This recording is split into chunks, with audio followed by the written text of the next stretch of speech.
বুধবার সকালে জাতীয় প্রেস ক্লাবে মহান বিজয় দিবস ও জিয়াউর রহমান ও বর্তমান প্রেক্ষাপট নিয়ে আলোচনা সভা আয়োজন করা হয়। আর বিএনপি হচ্ছে বক্তারা বলেন, ফেসিবাদের দোসরদের তোষামত করে নির্বাচন সুষ্ঠু হবে না, আর আওয়ামী লীগ ও জামাতকে বিশ্বাস করে না বলেই আগামী নির্বাচনে বিএনপিকে ভোট দেবে জনগণ। একমাত্র বিশ্বাসযোগ্য হলো বিএনপি, অতীতে সেটা প্রমাণ করেছে। তো সেই কারণেই যাকে বিশ্বাস করতে পারেন তার উপরেই তো আপনাকে নির্ভর করতে হবে, তাকেই তো আগামী দিনে রাষ্ট্র ক্ষমতায় পাঠাতে হবে। বিএনপি হচ্ছে লড়াইয়ের দল, বিএনপি হচ্ছে গণতন্ত্রের দল, বিএনপি হচ্ছে জনসমর্থিত দল। এই দুই গণহত্যাকারী আমাদের বাংলাদেশকে বিপন্ন করতে পারে।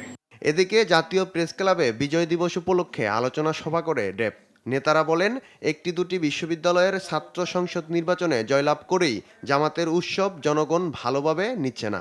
গোটা বাংলাদেশকে আমরা দেখাবো যে বাংলাদেশ এখনো শহীদ জিয়া বীরুত্তম, দেশনেত্রী বেগম খালেদা জিয়া এবং তারেক রহমানের রাজনৈতিক দর্শনের উপর ভিত্তি করে এখনো উদ্বেলিত হয়, এখনো উৎফুল্ল হয়, এখনো তরঙ্গের মতো ঢেউয়ে ঢেউয়ে প্লাবন সৃষ্টি করে বাংলাদেশের মানুষের মন জয় করে নেয়। ভিগো ওয়্যার গার্ড প্রয়োজন মতো বাঁকানো যায়, অধিক চাপেও ভাঙে না। ভিগো।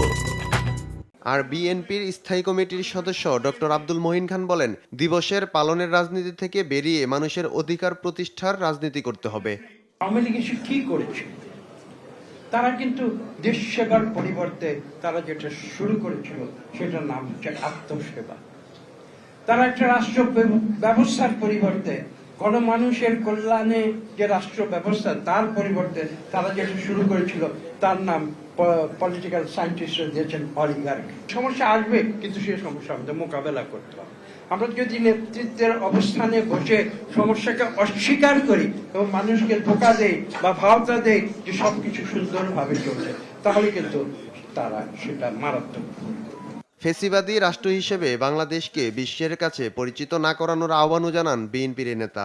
আমরা সারা বিশ্বের কাছে একটি ফ্যাসিবাদ রাষ্ট্র হয়ে পরিচিত হতে চাই না। ফেরদৌস রহমান, দেশ টিভি, ঢাকা।